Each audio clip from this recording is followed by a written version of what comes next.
Hi, welcome to my studio and welcome to photography, an exciting semester of learning photography and lighting together. Today I'm going to introduce the camera. If you signed out a camera from the school, this is the camera you got. It's the Canon 50D, and today we're going to look at how to set up the camera for class. There's a lens cap on front of the camera. It's got two little squeeze bits like this. You just have to squeeze it and take it off. And these cost 15 or 20 bucks, so you don't want to lose them. To put it back on, you just squeeze in and release. It protects the lens, and the lens is actually quite expensive, so you never want to get dirt or fingerprints on it, and you want to save the lens cap. So I've learned over many years of wondering where I put my lens cap. I always put it in my back pocket, and then I always know where it is. That's up to you. If you don't put it in your pocket, put it into the camera bag, which is here. Let me just grab the camera bag. So put it in the camera bag so you can find it when you're done. So if you try looking through the camera with the lens cap on, you won't see anything. The other thing I should mention about the lens is that there is a UV protective filter on here, which you can clean. You should be careful, but your acid from your body, yes, we have acid in our bodies, and if you leave fingerprints on the lens or the glass for any length of time, that acid will eat through the protective multi-coatings on the lens, and then you won't be able to get the fingerprints off. So you can see here that my lens is actually got some dust on it. I don't know if you can see that. I should get a lens tissue and clean it right now. Hold on.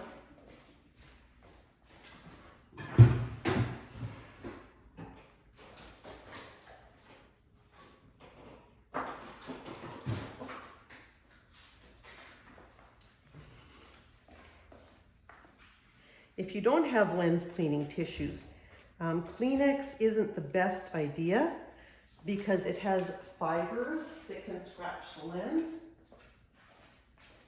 But a lens cleaning tissue, they're cheap and they're easy to find, and all you do is, and then little circular motions to clean the glass, and check all the angles. There you go, that looks nice and clean. I'm not sure if you can see that or not.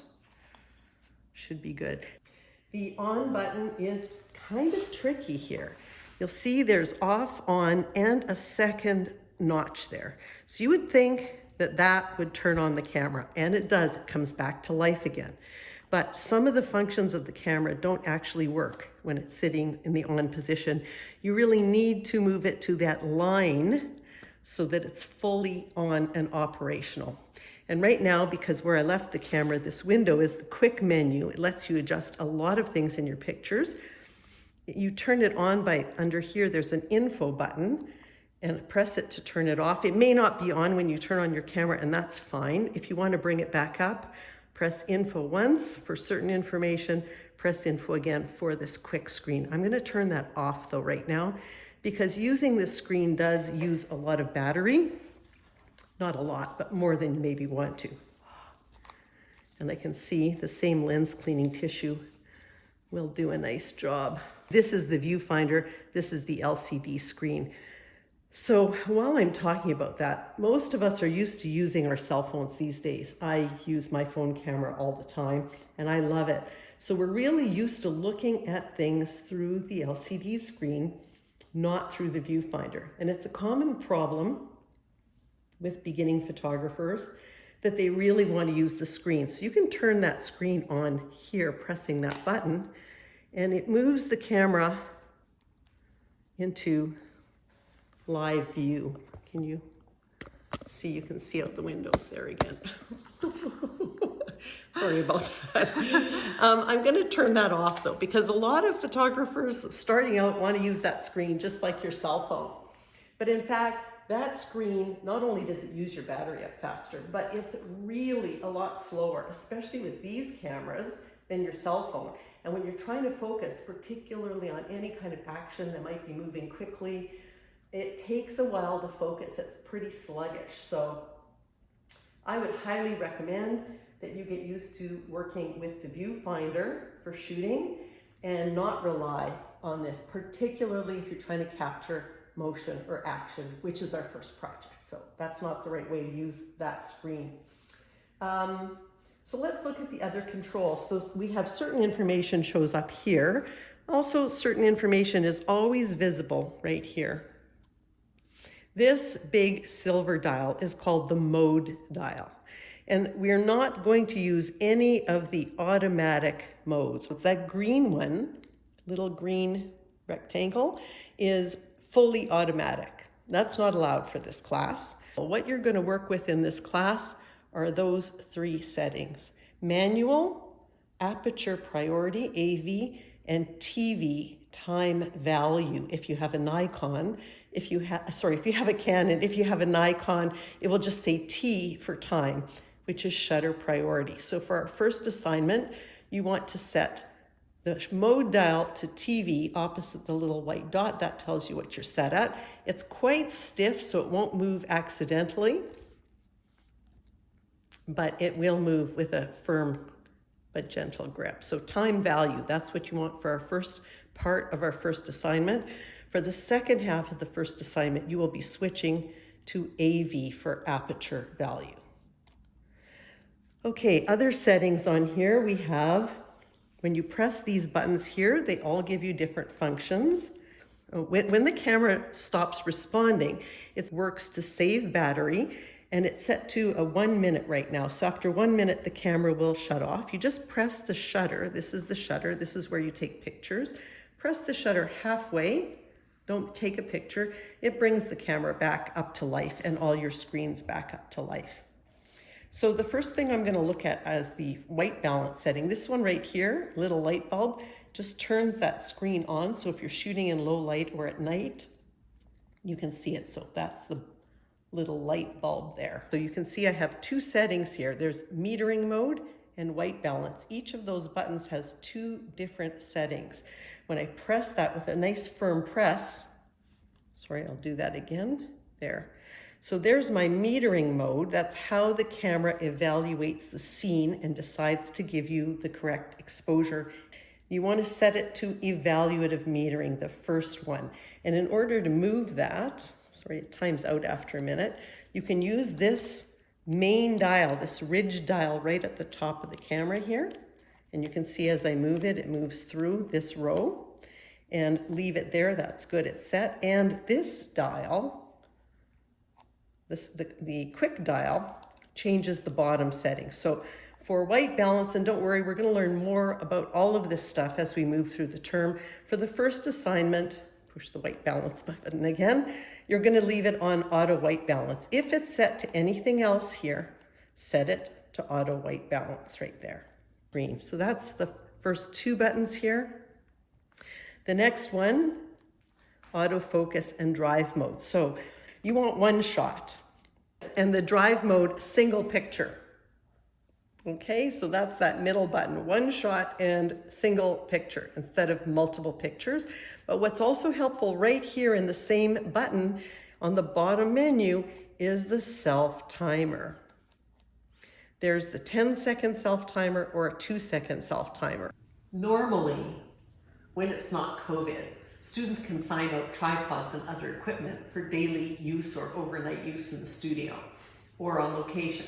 But this year we have over 80 students and we do not have enough tripods. So your first assignment, shutter speed, requires you to show blurred motion with a slow shutter speed, and you won't have a tripod to be able to hold the camera steady. So there's a couple of things that will help, and one of them is in that autofocus drive button. You can see here, we set it at single shooting, single shot, but as you roll down to the end, you have a 10-second self-timer or a 2-second self-timer. So this allows you to set the camera. I'm going to put it on 10 so you can see the countdown. It allows you to put it on a table or a desk or an inverted garbage can and then press the shutter, and it will beep and count down. And if you're in front of the camera, it will flash a light so you know how much time is left. If you don't hear a beep, don't worry, it's in the menu settings, but it will still count down. So I'm going to do that once here so you can see what it looks like. So as I press the shutter, It's counting down, and around the front on the top here, it's flashing. Well, it wasn't much of a picture, just got the backdrop over there. I wasn't looking, I was just trying to demonstrate the self-timer. So that will actually help you keep the camera steady. You shouldn't be holding the camera when you use the self-timer. Put it on an unmoving, steady surface, prop it a little up or down carefully if you need to, press the self-timer, and then don't touch the camera, because that'll help reduce or eliminate camera shake, which doesn't get you any marks. Another thing that will really help you reduce camera shake, especially at the faster end of slow shutter speeds, like a 30th or a 15th of a second, it won't help much at speeds below this. But for that sort of range, the right stance and use of your body can really help. So you want to start with your feet not beside each other and not spread wide apart, but just one foot slightly in front of the other, comfortable sort of half step apart. And then most people hold the camera kind of like this. So you want to brace the camera. If you're right-handed, brace the body of the camera with the palm of your left hand, which frees up your fingers for adjusting the focus and adjusting the zoom, while your right hand is free to manipulate the other controls. And then instead of shooting with your arms out, tuck your elbows in. Use your rib cage, really snug them into your rib cage. Find that place where you feel like your arms and elbows are kind of really settled into your rib cage. And then wait till the top or the bottom of your inhale or exhale to take the picture. That should help avoid camera shake. The next button on top is the ISO. You don't want to use auto ISO because it will change depending on how bright your subject is. So as you move the camera around, it can change the ISO, and it'll be hard to understand what's happening. So I really recommend that you work with the lowest possible ISO setting when you're outdoors or in bright light. So ideally, 100 to 200. And if it's cloudy outside, you might go up to 400. Work with the lowest ISO setting that you can for outdoors or in bright light. When you're indoors, you're going to work with probably 800 and up, especially in low light. The less light you have, the higher the ISO setting you want. But I should warn you that even though the ISO settings go higher, and on some cameras 6400, they go much higher than this in newer cameras. But generally speaking, you do not want to go up to or beyond 1600 ISO. It does make pictures in very low light, but they're full of digital noise, and the higher the ISO, the noisier they're going to be. The other thing I want to mention is that when you're shooting in the studio, later in the term we'll be working in the studio, you want to work with ISO 100 or the lowest possible setting, because you will be on a tripod in the studio and it will give you the cleanest, clearest pictures with the least amount of digital noise. So always work with the lowest ISO that works in the light you're in. And I want to show you what happens when you're on a low ISO like 100 and you try and take a picture. Now right now my shutter speed is at a 30th of a second. When I go to take a picture, you can see the aperture is blinking. Because I'm on time value, shutter priority, I'm setting the shutter speed at 1/30th. But when I go to take the picture, the 4.0 is blinking. That is because the camera can't open the aperture in the lens. They can't enlarge the opening to let in more light. So when you see that thing blinking, even if you can take a picture, it's warning you it's going to be way too dark. And the same thing happens at the other end. Let me change the ISO. Sorry, wrong button. All the way up to 3200. And then if I go with a very fast shutter speed, 1600th of a second, you can see again the aperture is blinking. It can't close down enough. to make the right exposure. So when you see that number, the aperture setting, when you're in time shutter priority, if the aperture setting is blinking, you have to adjust your ISO up or down. When you're in the aperture priority for the second half of the assignment, if the shutter speed is blinking, then you will have to do the same, adjust the ISO. The other half of that button on the bottom that you control with the bottom quick dial is flash exposure compensation. It should be set to 0. And basically, there's a little flash button right there. When you pop that button, the flash pops up. It's not a very powerful flash. It's good for 5 or 6 feet, but you will not be using flash for your first assignment. In fact, you probably won't be using flash much at all this term, but it's good to know it's there. And the compensation setting for the flash simply increases or reduces the power of the flash. You won't need to really worry about that. All right, so we have the mode dial. We've covered the main control buttons here. The other thing, let's go to our main info menu here. 1/500th of a second. That's your shutter speed. This is going to be very important because when you're in time value, which is shutter priority, you're going to set this setting and the camera, and this setting, your ISO setting, and the camera is going to choose the aperture setting for you. So you simply move that ridged command dial and you can change the shutter speed. The smaller the number, the smaller the fraction, the faster the shutter speed. So 1/80th or 1/30th of a second is a slower shutter than 1/1000th of a second, right?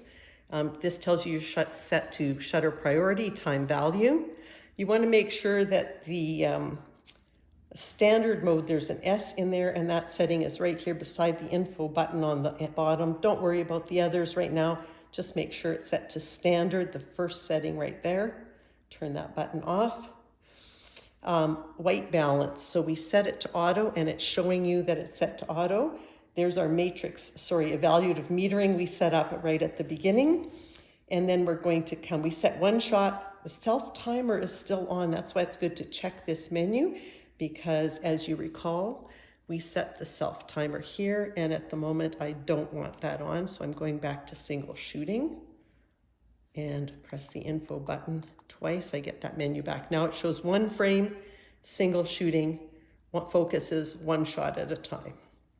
Battery power is good, fully charged. If I had a card in the camera, and I don't, there was a problem with the card not being able to be read today, it would also show you how many shots there are left on your card, so I can't show you that today. The other thing you need to know is right here, when you're focusing, there's a little button right in the corner here with a little grid. You press that, and you can see you get a range of buttons, and again, using this ridge dial, you can tell the camera what part of the image to focus on. So all the buttons lit up, automatic selection, or you might want to compose your subject out of the center of the frame. Asymmetrical compositions are often more exciting and dynamic, than centered ones. Push this button to bring that back up. So while you're looking through the viewfinder, you will see those little buttons, those little dots in there. So you can easily, with your first finger, move that ridge dial to choose the place you want the camera to focus on, if you're using autofocus. That's only for autofocus. If you're using manual focus, you'll focus it yourself, and I'll come to that again in just 1 second. So that covers the main settings. This setting in the middle is exposure compensation. And again, we can get to that. This little belly button, it's kind of like a joystick. They call it the multi-controller. This helps you navigate through the items in this quick menu. So right now, exposure compensation or auto exposure bracketing, which you don't need to know about, is set to 0, which is where it should be for right now. But should you want to increase the exposure, your camera is giving you a picture that consistently looks too dark, move it up to 1 stop, this button, or in 1/3 increments up to 2 stops brighter. See, there's a plus sign, +2. Or if the image is too bright, you can manually tell the camera, override what the meter is telling me and make it 1 stop darker, half as bright. Sorry, habit hitting the wrong button. Or in this case, 2 stops darker, 4 times less bright. So it does give you some manual override based on how the camera is metering. So that's your flash compensation. It should also be at 0. So that kind of covers all the main settings you need to know in this view, in these menus, and this menu. On the side of the lens, you have a switch for autofocus or manual focus. And those little those focus selection points I showed you using this button only work if it's on autofocus. So sometimes autofocus is not your friend. It can't get just the part you want in sharp focus. It could be because there's light reflecting off of a bright shiny object, or you're trying to shoot from in front of or through a fence, or maybe the place you want in focus is too close to other things and the camera can't quite zero in on that perfectly. So if your eyes are any good, manual focus is always much more accurate. You just switch the button over to manual focus, and then you use the focus ring, the inside smaller ring, to focus manually using the viewfinder. The outer ring is the zoom ring. So when you zoom out, it gives you a longer, zoomed in, closer view, angle of view. When you zoom out, it gives you a wider angle of view. But there's your manual focus, so don't confuse the 2 rings. And you can see that it changes it to MF in the quick screen. There's this tiny little ridge button right here, just above the viewfinder. It's almost impossible to even notice it. It's called the diopter. And what it does is it adjusts the viewfinder for your eyes, for your prescription, if you wear glasses or contact lenses. And even if you don't, but your vision isn't 100%. So what you do is you press the shutter halfway to activate the viewfinder. You look into the viewfinder, and as you're looking, you'll see numbers appear in the bottom of the screen inside the viewfinder. Adjust that diopter until they're as sharp as they can get. If you can't see and you think your camera's not broken because it's not in focus, it's probably the diopter. So when you want to play back an image to check it, and I don't have a card that works to show this picture to you right now, but you press this button to play back the image, to bring it up on the screen so you can see it. And then you want to zoom in to check it right here. See that little plus button? When you're in the preview and your image that you just shot is back up on the screen, pressing the plus button will zoom in and press it again, zoom in and press it again and zoom in. So in, closer and closer. And this button with the minus sign zooms you back out. And if you zoom out far enough, you will see thumbnails of all of your images, not just the single image, at any point when you're in playback mode. And if you want to delete an image, individual images, you do it by selecting the image here and pressing the trash can. Okay. The other thing is the bottom of the camera. There's the screw mount for putting the camera on a tripod. And the port for attaching the camera to computer to get your images, this rubber flap on the left side. You have the cable in the kit in your camera bag. This goes in here, and the cable goes into the back USB port on the computer. Don't plug it into the keyboard. It doesn't have enough power. Plug it right into the computer itself, or if it's an iMac, into the back of the iMac. And then you can import your pictures using image capture or bridge. Please don't use iPhoto or Photos, and we'll talk more about that in class.